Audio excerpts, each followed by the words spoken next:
my dad's a pastor, and I kind of had a pretty sheltered life in some ways. So when I became a pretrial service officer and we were doing drug tests on people, people who I would never expect, who were in business suits, would come back with positive drug results for cocaine.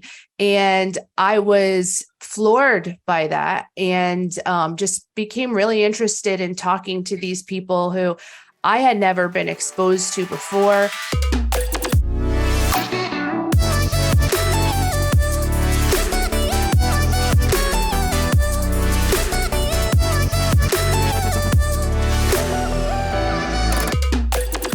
Welcome, everyone, to another episode of The Story of You. Today, we have something a little different. Charlotte, who has been a guest on our show before, had an idea of mixing things up a bit to where she would be the interviewer and she would ask me questions about my story. So I was excited about that and humbled by that offer. So we're going to do that today. You're going to hear my story. So Charlotte, take it away. Awesome. Well, I'm Charlotte. I live here in Orlando, Florida. I've interacted with Brooke a little off and on over the last year, and being on her show really got me excited about the possibilities of, getting people like inspired and moving forward in their lives and being happy about their lives. And I thought Brooke was amazing in her interview. She asked some really great questions. She really gets you to think about things. So I wanted to do the same. Wow. So one of the things, because we talked a lot, one of the things I was interested to know, like what's the primary reason that you got into law?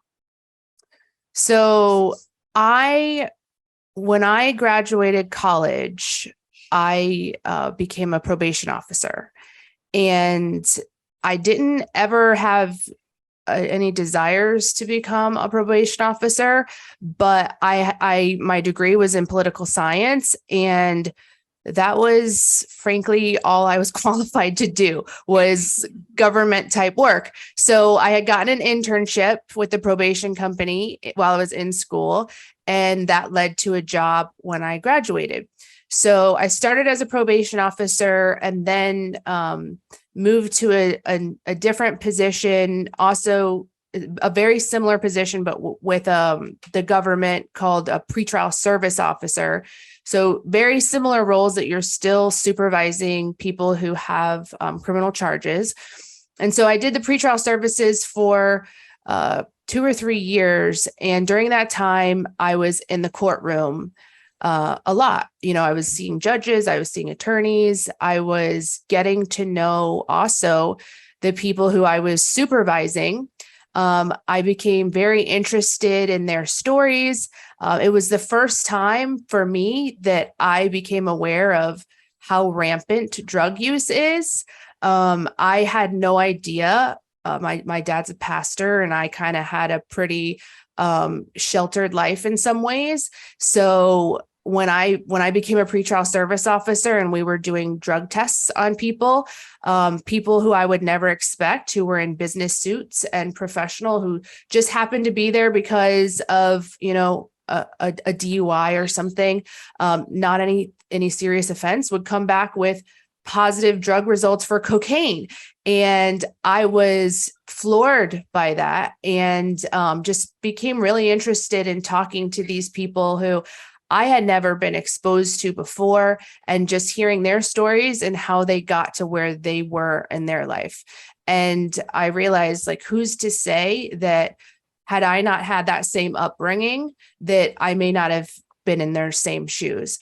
So having been in the courtroom and seeing what the court process was like, motivated me to want to go to law school. As a probation and pretrial service officer, you're supposed to be neutral, and we're not supposed to take a side. And we also too were kind of limited in what we could do. It's like these these are the things that you can do, and there's a whole lot of things you can't do. And mostly what we could do is just make sure that whatever the court had ordered, that the person was doing those things. And if they don't, then you violate them. I mean, it was pretty simple.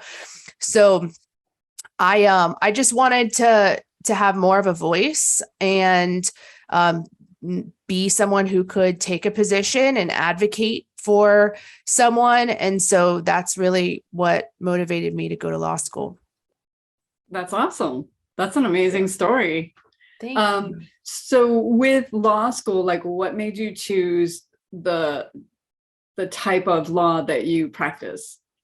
So originally I had planned to go back to my hometown of New Smyrna and work in criminal justice as a state attorney or a public defender. That was my plan throughout law school. But when I graduated, they had a hiring freeze in Volusia County for those positions. And so it wasn't an option. So I just started sending out resumes to whomever I could find that was hiring. And a law school friend of mine had an older sister who was a lawyer who worked at a big insurance defense firm. And so she had come to our law school graduation and had seen that I had graduated with honors. So she thought that maybe I would be a good fit for the firm. And so she reached out to me and asked if I'd like to interview. And I was like, yes, like it was a huge firm. And I didn't really understand what they did. I remember even in the interview, like making a fool of myself, because even when I read the website, I still didn't really understand what they did, because it just looked like they did everything, so they just had everything on the website. And so I could not really understand what they did, but I knew it was a big firm and I always thought big firms are the way to go. And so I applied and ultimately got hired. And so it was an insurance defense firm. I figured that out after I started working there, frankly. And they stuck me in working in the personal injury department and general liability department. And over time, it sort of became where the case that came in that was the one-off that was gonna not fall into any particular traditional category, that was going to be a little more challenging, that you're going to have to really learn some new things to figure this case out, those got handed to me. And so the skill I gained was confidence in any case that I take on. I'll figure it out. And that's what I had to do. I was a brand new lawyer, and trying to figure out all these cases that were just all different kinds of cases.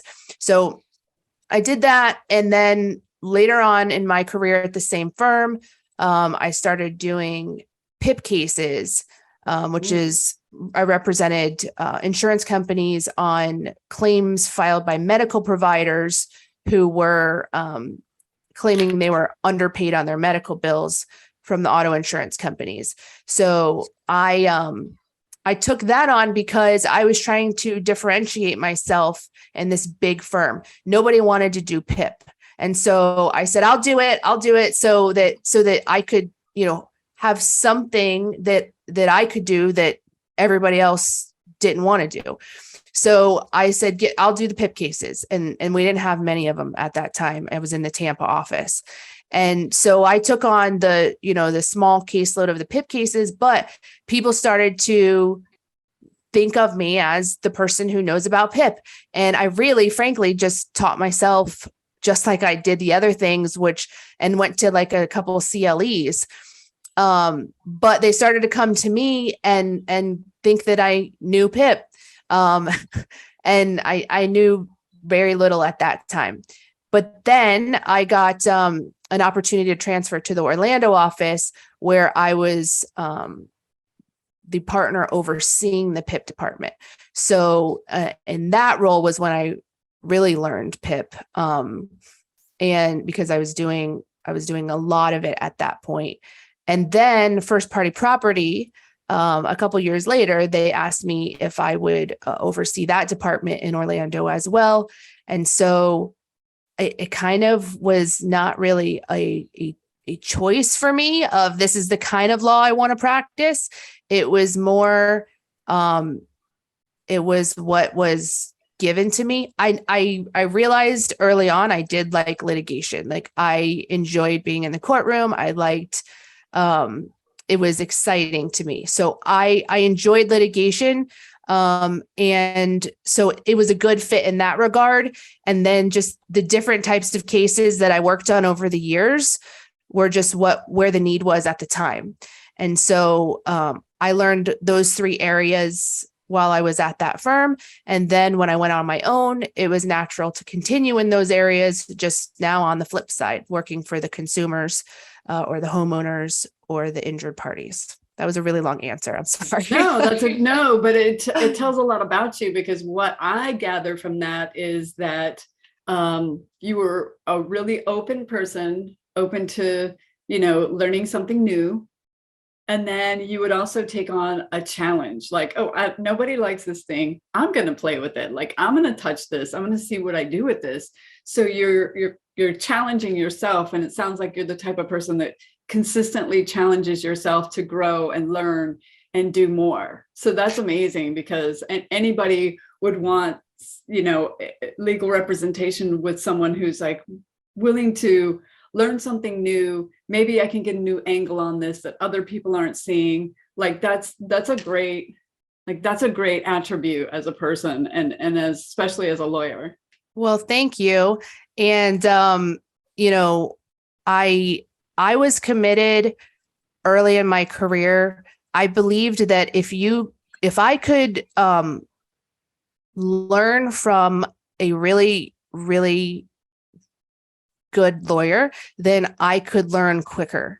And so that firm I was with, the managing partner, was an exceptional trial attorney. I mean, a really, really good trial attorney. And so I decided early on, like, I want to work with him. And I wasn't. Like they put me working underneath a different, he wasn't even a partner at the time in the beginning. He later became a partner, but he wasn't the managing partner who I perceived to be the best. And so after a couple of years, I felt like, okay, like I've learned, my current role, and I don't want to work for this, partner I'm working for anymore, because I feel like I've learned what I can learn from him. And I want to work for the managing partner. So I went to the managing partner and said, I want to work directly for you. And he was like, well, like I would like that. I could use someone who could help me with my cases, but so-and-so is probably not going to be too happy if I just pull away his associate. And I said, and so we went back and forth, but I was very persistent that I don't want to hurt his feelings or anything like that, but it's really important that I work directly for you, because I won't be a bother to you. You just let me follow you around. Let me just watch what you do. Let me just, sit and watch you. Like that's all I need. I won't bug you or ask you a bunch of questions or be a pest. I just want to be around you so I can learn what you're doing. And so he finally was like, okay, fine. Like you can work for me. Right. So, all right. And I remember I was going out on maternity leave, because this is how persistent I was. I sent an email to the office manager and was like, can you please move my desk to this new office over the weekend? Because I wanted to physically move my desk, because I was afraid if they didn't, then, I would just keep working in the position I was working. So I was like, I need to get an office over by the managing partner. So I said, can you move my desk? And then And then the managing partner was like, look, you're going out on maternity leave in like 2 weeks. So he's like, why don't we wait till you come back from maternity leave Oh, no. and we'll move your desk while you're gone. And I was like, okay, fine. Fine. I guess I can't do all that much in 2 weeks anyways. So, Right. so he moved my desk while I was gone on maternity leave, and I came back with a fresh start working on a new caseload under the managing partner. And that frankly was some of the most valuable experience I've had in my career, because I became his right hand person and learned so much from him. And it just, my trajectory of learning, just exponentially increased. That's amazing. Those are also important things for success in life, is like, you have to have a mentor or a coach, and that they're not just going to show up. Like, sometimes you have to go and seek them out. And if there's somebody that knows something you want to know, you sometimes have to pester them to like, hey, I need this. I want this. And people are willing to help people grow when they see that they're really hungry for it. And you obviously were very hungry for new knowledge, like advancing, polishing your skills, learning new skills. Like, that's important. Do you have some type of program within your own business now that mentors the people that you have employed with you or that are associated with you? So I heard the question. So yes, and when I went out on my own and started my own practice was when I realized that I didn't have that anymore. I couldn't just walk down the hall and ask someone a question, right? It was like, it was all on me. So if I didn't know the answer, then I had to figure it out. I couldn't just ask somebody else. Although I not that I did have friends and people I could ask, but I didn't have that, like, masterful mentor, all knowing, that I could just ask and trust that it was the correct answer, so that was something I realized when I went on my own. Like, I missed having that. And I started, because of that, I started a Facebook group for other lawyers who practice in the first party property field. And it grew. I think it now has a little over 200 attorneys in it. And it's a really active group where we are constantly helping each other, where, just everyone is really, willing to answer questions or, provide motion samples of what they've written. Just everyone's really, really helpful for each other. So, and I tell the lawyers in my firm, join that Facebook group, because anytime we're like, hey, does anyone know this judge? Do you know this mediator? Who do you recommend for an expert? Like, it's just a really useful forum. And it helped me to have and identify some other people who were knowledgeable in the field that I could ask questions to when I was starting out on my own. And within my firm too, I definitely value training. I actually like to train and teach people. It's one of my favorite things to do, but I don't know that I'm as good at it anymore because I'm so busy. So I always said, I would make training and teaching and mentoring a priority, and it still is very important to me. But sometimes I realize I could do better, because just in terms of the amount of time that I spend training, like direct one-on-one training is not as much as I would like to. But they're still copied on my emails. They're still around me, hearing me, seeing me, which is kind of what I did with that mentor that I had. He never sat down and just said, here, we're going to learn today how to do this. I never had that kind of teaching. It was just watching by learning.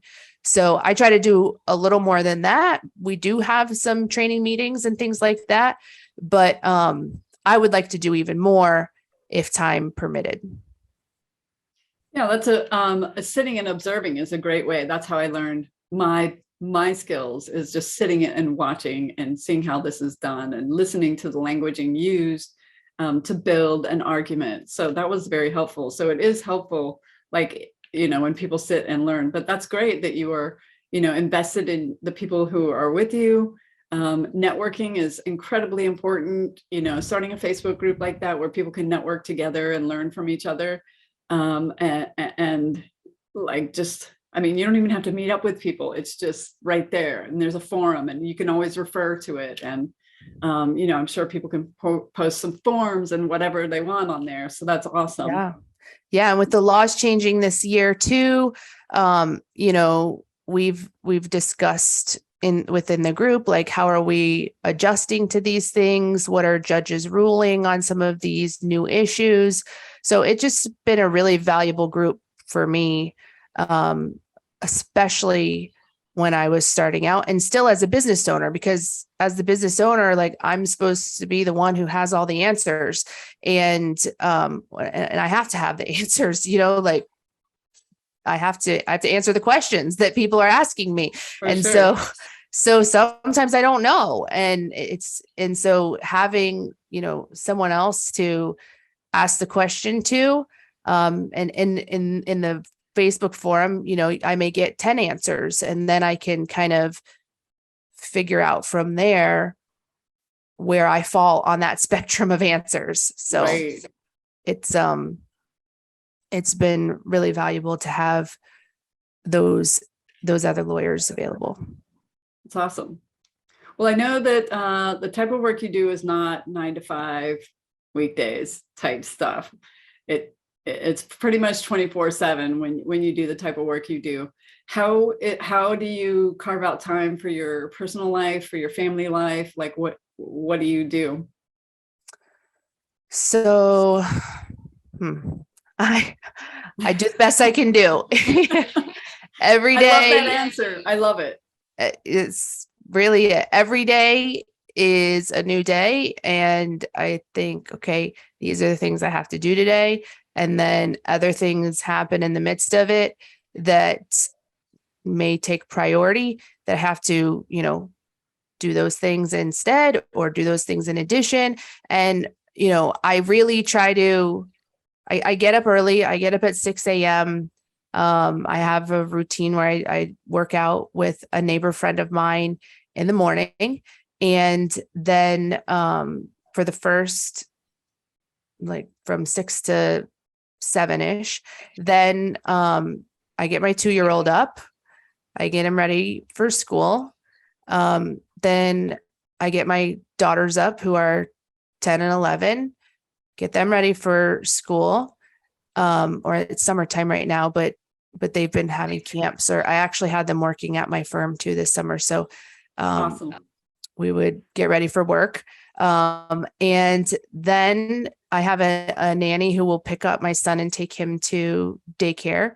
And then I get myself ready and go to work. And then I work all day until I get to a stopping point. But when the kids start getting home from school and their activities, it's really hard to get anything done at that point. So thankfully, part of having my own business is my office is like 2 miles from my house. So I used to have to commute, 45 minutes each way. So to now have the convenience of my office being very close, and I also have an in-home office, I don't waste that travel time. So I can, and I also, convenience of technology. I have emails on my phone. I can do text messages on my phone. So I can, go spend time with the kids when they get home. I usually cannot stop before 5, like physically being on the computer, but I try to physically walk away from the computer at around 5 or 5:30, and then spend time with the kids. But if an urgent email or phone call or something comes in, I'll have to step away and do that. Like, that's just the life of a lawyer and a business owner. is you need to be there, be accessible for your clients when they need you. Now, if it's not urgent, and it can wait till the next day, then I'll say, hey, can we talk tomorrow? And I'll always respond, but I will respond that, hey, like, I've got a 2-year-old with me. I'm just going to be really hard for me to have a conversation right now. Are you available tomorrow? And 90% of the time that works fine. And so, or there are times where I'll have to go hide in my closet and make a phone call. Like, I do that. Like, that's where I go to make the phone calls. It doesn't have a lock on the door, unfortunately. So they still barge in sometimes, but, I'll just go in my, I'll be like, tell my husband, hey, I got to make a phone call for work. Please watch the kids, go in the closet, make the call, and out. So, it's just kind of, doing the best you can. I try to be present and engage with my kids when they get home, because it really is only a few hours a day that I have to spend with them. But, I do, as work responsibilities come up through that time, I sometimes have to deal with those. But I'm really quick at, responding to emails and text messages. Like, I can do a lot and still be there. That's awesome. Yeah, that's such a honest answer. Like, I hear a lot of people saying, oh, well, I have this time to this time and I do this thing, and life just doesn't work that way. And it sounds like you've got a good support network, which is important, but also, technology is allowing you to, like, keep in touch with what you need to keep in touch with after hours, if you have to.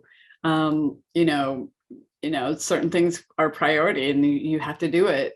But it sounds like, like, I like the realness of that, because, sometimes you just do have to do what you have to do. And, if you have somebody supportive around you that helps you out with that, that's amazing. And it's, sometimes the kids are going to be disappointed. It's just like that, but that's life when you're a professional, and especially as a woman, it's just, that much more challenging, because you've got your hand in so many things that sometimes you just run out of hands. Yeah. It's hard to juggle everything, but I think that for me, that's fitting for my personality. I prefer to be busy. I prefer to be just my mind likes to think all the time, and likes to come, be thinking and working on things. Like, also sometimes I'll wake up at 3 a.m. because I've got a case that's really on my mind, and I'll get up and come start, typing out some argument or whatever, in the middle of the night. Sometimes I just, my mind wants to be engaged all the time. So handling a lot of different things at once it's not a burden for me. Like it would be for maybe some other people. It's naturally kind of how I am. And I kind of, thrive in that kind of environment. Yeah, that's great. Like, if you are the type of person who likes a challenge, which you do, very obviously, you're going to set your life up where you have that constant challenge to keep you fresh, to keep you going, to keep you motivated, to keep you, just moving. So that's really cool, because each person's personality is different, and not everybody's suited for every type of job. So when you can discover something in life that suits your personality, it's not going to be perfect, and it's not going to be 100% all the time, but it sounds like you just have created a life that's wonderful for you, and it's not 100% all the time, roses, and it's just, there's just the challenges, but the challenges are what make you grow.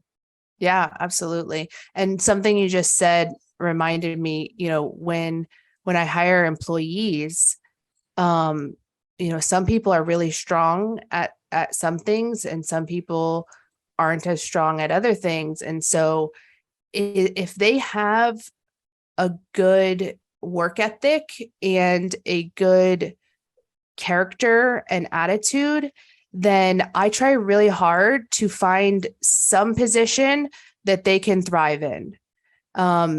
If they don't have those characteristics, good work ethic and good character, and good attitude, then they probably aren't going to work out at the firm long term. But if they have those characteristics, and then I try really hard to find a place that they can thrive in. And we have enough different roles that I think right now we have people in really fitting roles for them where they can really excel. So yeah, it's true. People have different personalities and, different skill sets, but if they have a good attitude and good work ethic, then at my firm, at least, we try to find a place for them where they can be successful. That's great. I'm the type of person that truly believes that if you have a type of person that you prefer to work with, you can train them to pretty much do anything, and you can find their role for them. Like, you can help polish them into the role that they belong in. Like for us, it's somebody who's driven, self-driven and hungry. Somebody who's, somebody with integrity and consistency. Like, if we find that type, we can fit them in here somewhere. Yeah, absolutely. And that's initially what I was looking for too. But then I realized, you can't have a firm full of sharks. Like, right. No, you can't. Everyone will be fighting all the time. Like, right. You have to have some dolphins and some, you have to have some other personalities, some of the fun personalities, some of the, sweet and loving personalities, and then a few sharks, so we try to like balance. I actually, with my staff, every new person we do the DISC personality test on. And then that helps me also to find a good role for them. So. I've taken that test before. You've what are you given it so much? You probably are like, oh, you're probably a. Yeah. Do you know what you are? Do you remember? It's been a while. It seems like I feel like you would be an I. You would have definitely some I in you. I think the I is like the fun personality. I'm definitely the fun personality. Yeah, I think you're probably an I with like maybe some D or some C. C is like the organized type person. I took the test not too long ago, and I was as high of a D as they had on the chart. Like you couldn't be more D. And I was a little surprised by that, because I felt like I kind of have a little bit of the other personalities in me too, but not according to the test. I was 100% D. Right. I really believe in testing. Like, I think that, communication style is really important to learn. So there's the auditory, the visual, the kinesthetic, and then there's another one called audio digital.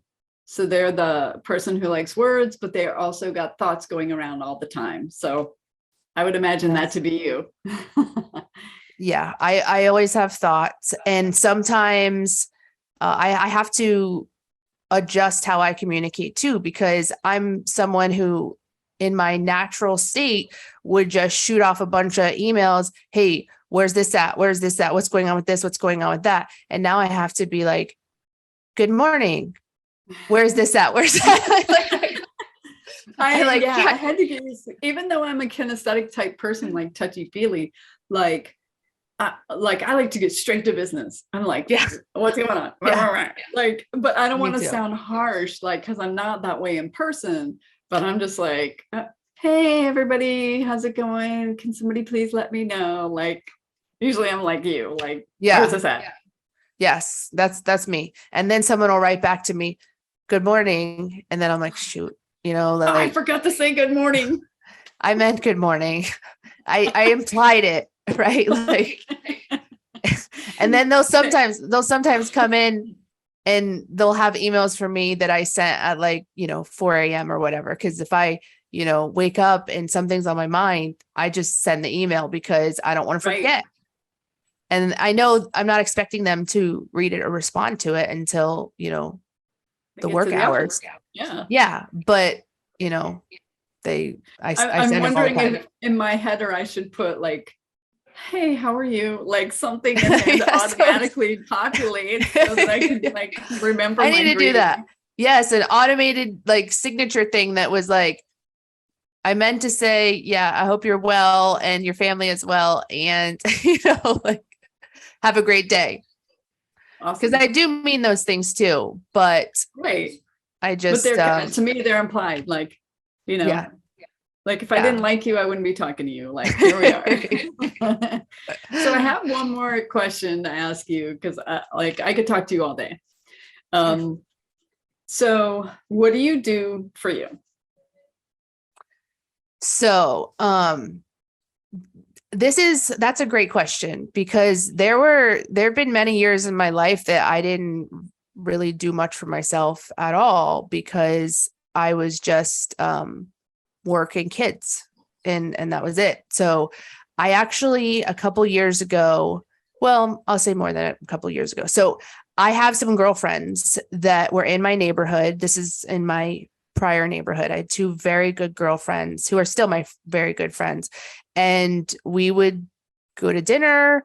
We would, just go do fun things or just get together. And we may just get together and watch TV show together, like whatever. We just hung out and just chatting with girlfriends is really a great stress reliever for me and like some of the most enjoyable time that I have.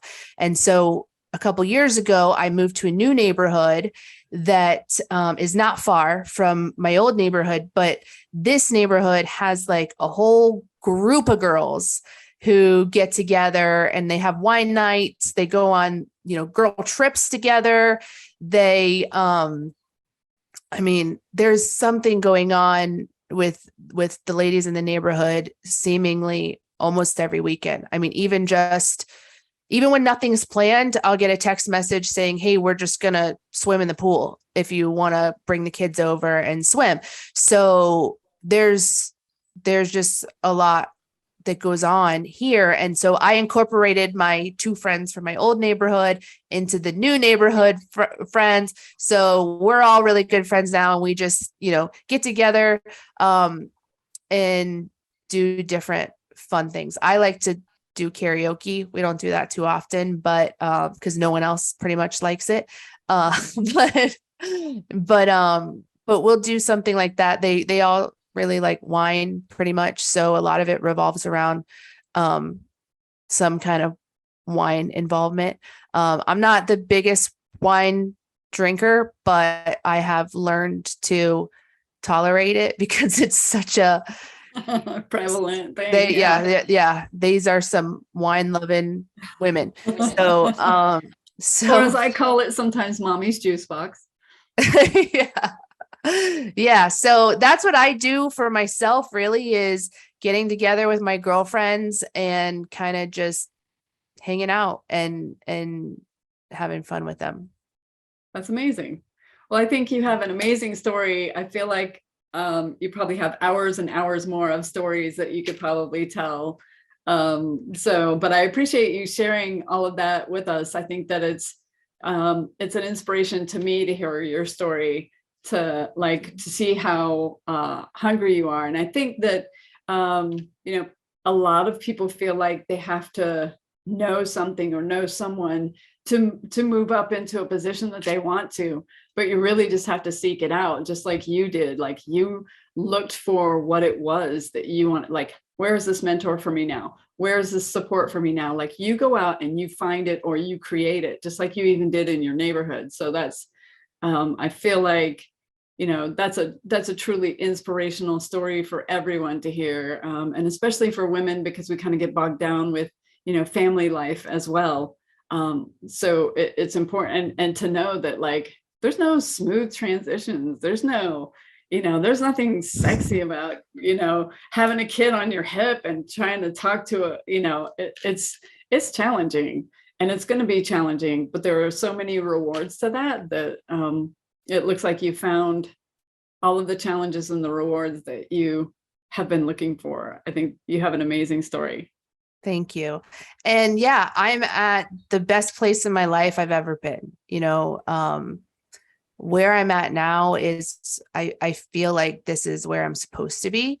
And I'm really at a very happy and content place. I still am hungry to keep growing. There's something inside me that just can never be satisfied to just stay where I am. But I'm also content and very happy with where I am and where I've come from.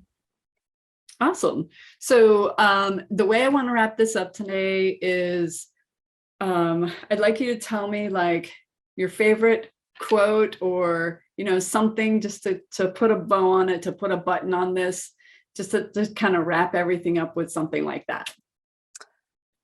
So what came to mind when you said this, it's probably not going to be anything super inspirational to other people, but this is a verse that it just has always been important to me. And it's, to whom much is given, much is expected. I love that. Because that's owning responsibility. Yeah. Well, for me, what it means for me is that I have always felt like I had a blessed life. My parents were not wealthy in any way, but they were and are very loving, very supportive, just wonderful parents. And so not everyone has that growing up. So I've always felt blessed because I had a great upbringing. My dad is the smartest person I know. He reads books all day, every day. Like, he carries the book around with him every day. So that's how you learn, right? So there's hardly a question you can ask my dad that he would not have like a really wise answer to. He's just incredibly smart. And so,